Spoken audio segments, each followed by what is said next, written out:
Hi, my name's Phil. I like talking about politics, and amongst all the fallout from the publication of the report into Russian interference, which I haven't quite finished with just yet, nearly, not quite, it should be noted that even without that, there's plenty going on to make you facepalm, and Brexit is one of the chief amongst them.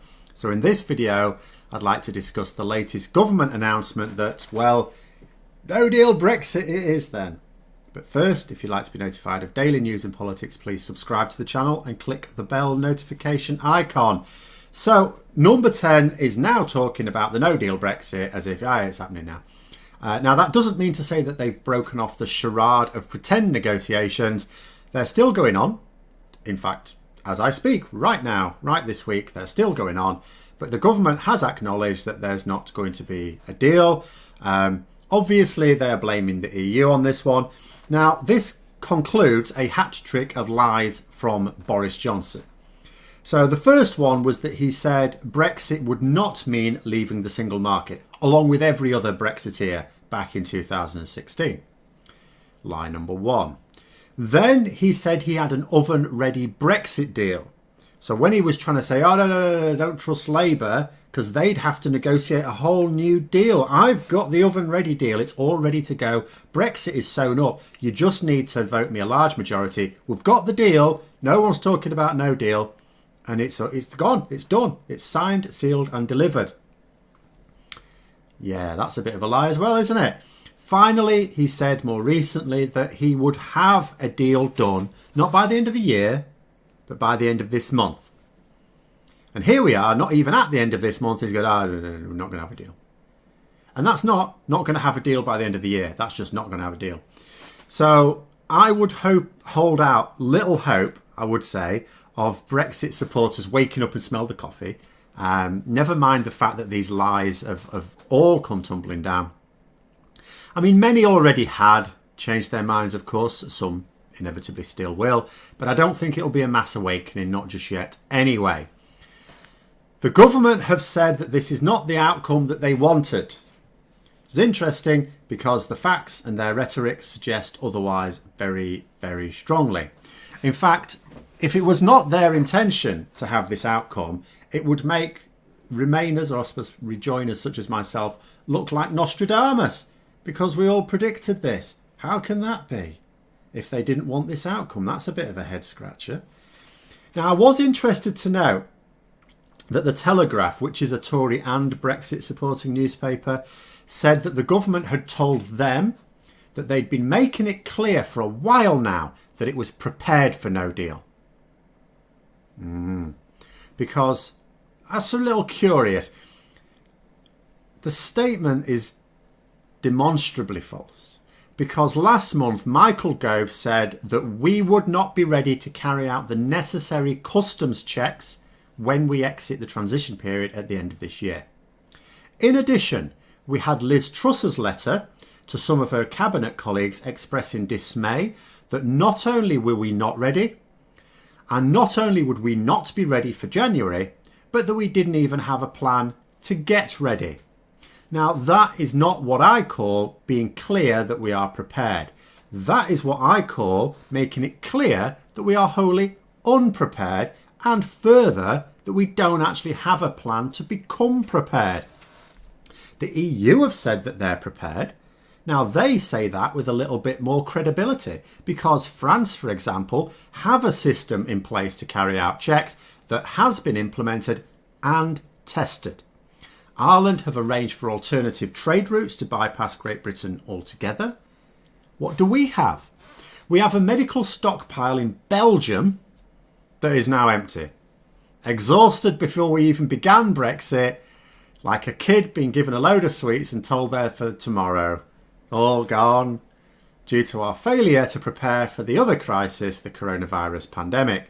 So where does that leave us? As I've said before, I don't know exactly what the government intend. They must intend something beyond what they're saying publicly. I don't know if they'll agree to anything, the so-called bare bones deal, but anything that they do agree to has been regarded by people who know as worthless. Now, that will be speaking economically. Economically, it may well be worthless, but Johnson may think there's political capital in agreeing to some futile little agreement just so that he can say he's got a deal. But although I don't know exactly what they intend, there are three things that I do know. One is that we will not have the same access to the single market that we are currently enjoying. This is impossible if we do not abide by the rules, and we are refusing to abide by the rules. That means that British businesses will be hammered hard at the beginning of next year. Some will have to cease trading altogether. And that's not speculation, that's a fact. Second, so what about imports then? Will Boris Johnson just wave everything through as Michael Gove suggested? Well, his government have demonstrated some awareness of legal consequences of doing so. He's also shown an unwillingness to break the law when there would be consequences. So, for example, after months of saying that there would be no paperwork and no checks for the movement of any goods between Britain and Northern Ireland, the government have said, of course there'll be checks, of course there'll be paperwork. It's quite a lot of paperwork, actually. You might want to read up on it.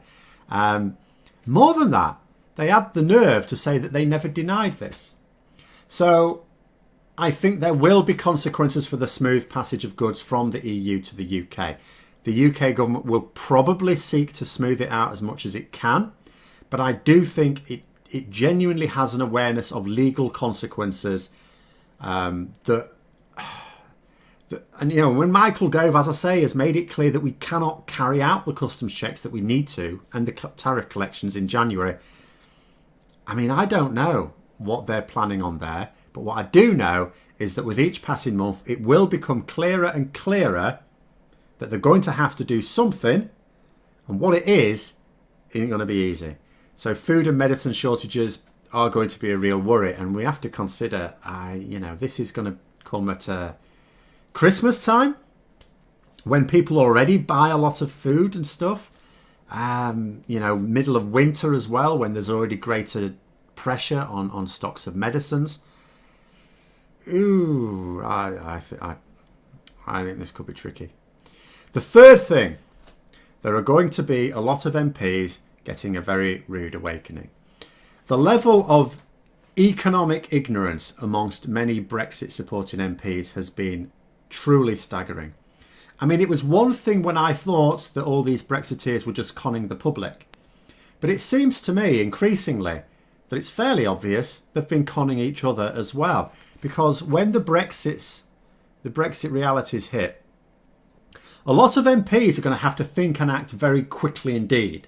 Conservative MPs who've staked their political careers on Brexit are going to have to do an awful lot of shifting about. Now, don't get me wrong.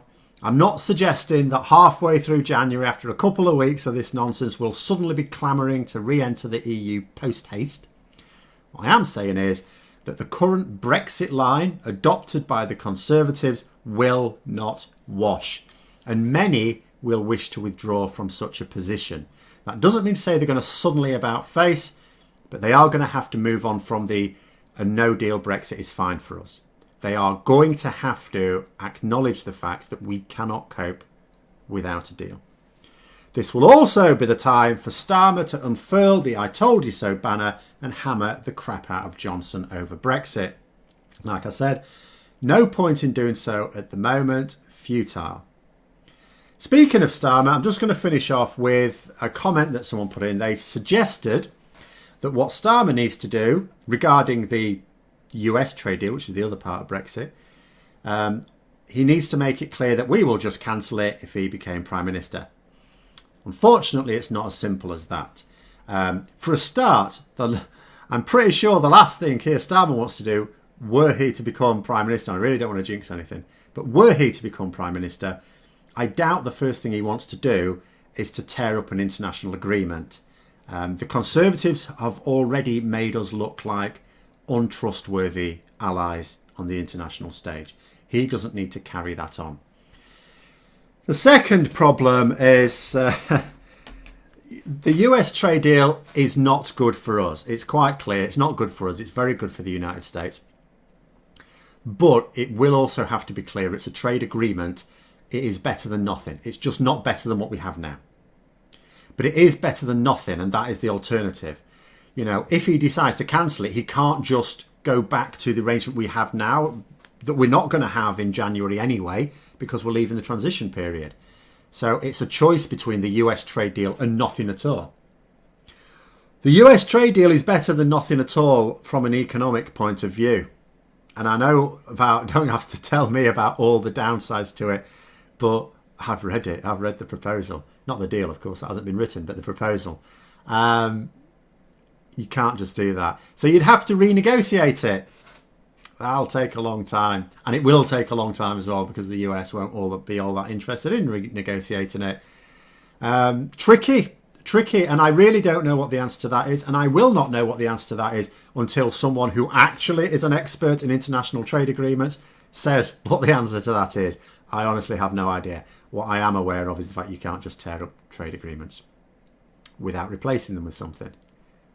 Doesn't look good for our credibility. Doesn't do us any good economically. So there's the situation now. No deal finally confirmed, even though they still keep saying, oh, but we're going to try. They've basically said, yeah, we're not going to get a deal. We might get a bare bones deal. Who knows?